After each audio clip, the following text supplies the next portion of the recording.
Okay, thanks for joining me on this optional video where I'm going to show you a lovely proof of the sum of the squares formula. Remember, we will learn about proof by induction and that will allow us to prove this very easily, but I wanted to show you a nice visual proof. So what's a way that we could represent sums of squares? Well, there are many ways of doing it, but I'm actually going to use a triangle, surprisingly. Have a look at this. Suppose I wanted to find the sum of the first four square numbers, 1 squared plus 2 squared plus 3 squared plus 4 squared. I can stack the numbers in a little triangle like this. 1 1, 2 2s, 3 3s and 4 4s. Now if I add up all the numbers in this triangle, it will be 1 squared plus 2 squared plus 3 squared plus 4 squared, because I've got one lot of 1 times 1, 2 2s, that's 2 squared, 3 lots of 3, 3 squared, and 4 lots of 4, 4 squared. What I'm going to do is I'm going to rewrite this triangle 2 more times, rotating it round each time. So imagine rotating this triangle round 120 degrees. The 4 goes up here, followed by 3 and 4. Then I've got 4, 3, 2, and 4, 3, 2, 1. I've just rotated it around. Let's rotate it around one more time. So I've got another 4 here, but now it goes 4, 3, 4, 3, 2, 4, 3, 2, 1. So that's the same triangle. It's got to add up to the same thing. All the same numbers there, written 3 times. Now imagine adding these 3 triangles together. So that plus that plus that. Well, the top square or space gets 1 plus 4 plus 4, which is 9.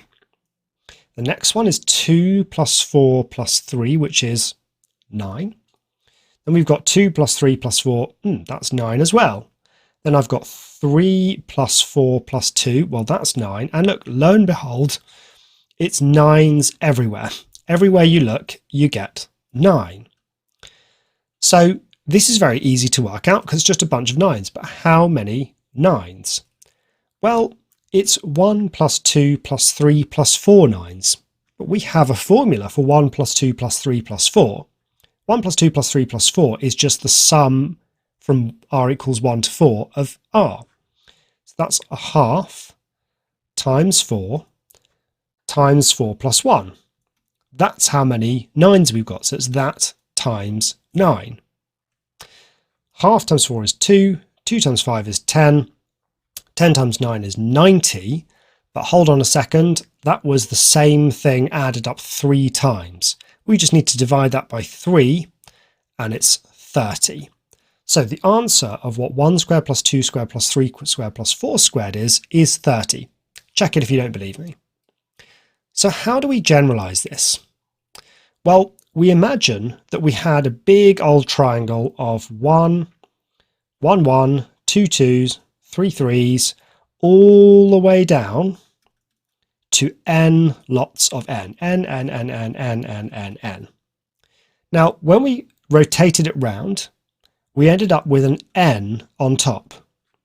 And blah, blah, blah, blah, doesn't really matter. We rotated it again and we got another n on top. And blah, blah, blah, blah, doesn't really matter.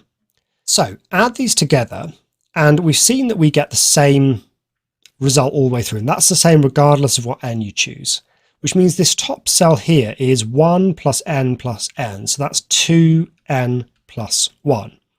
And the same result holds. It will be 2n plus 1 all the way down through this triangle.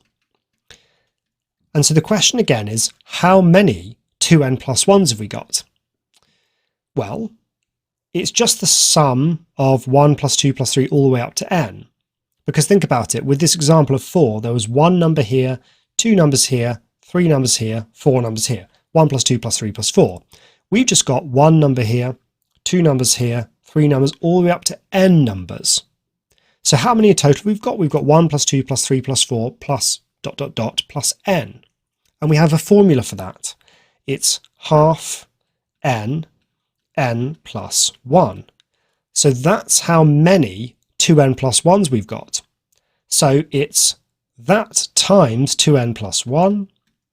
But don't forget that that was 3 of these triangles, so we need a third of that for the final answer, just like we took a third of 90. And there's our formula. It's 1/6 n, n plus 1, 2n plus 1.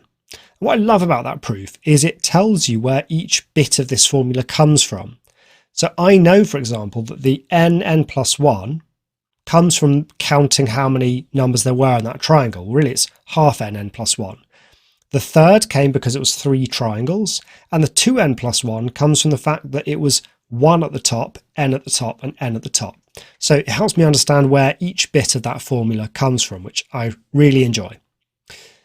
I'm not going to show you any proof of the sum of cubes, although proofs do exist that don't involve proof by induction, but we're just going to cover that once we get to proof by induction, and it will be a much simpler proof then. Hope you enjoyed that. I'll see you in the next chapter.